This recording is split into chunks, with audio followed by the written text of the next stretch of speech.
Hi, my name is Mike, and today I'm going to show you how to install your brake on your GausWheel. For the installation, you will need your GausWheel, of course, the brake with the rubber pad, a left and right spring, a plier and 2 hex wrenches, and a little bit of grease.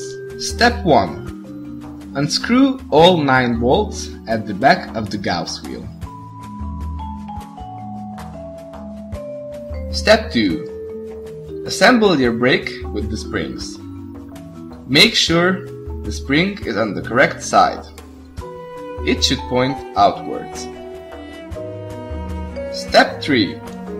Grease the inner surface of the socket of the brake.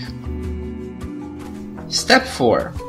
Pull apart the 2 sides of the frame to place the brake. This can be made easier by placing a tool between it. Step 5. The brake goes into the socket right here, while the spring goes into the little hole next to it.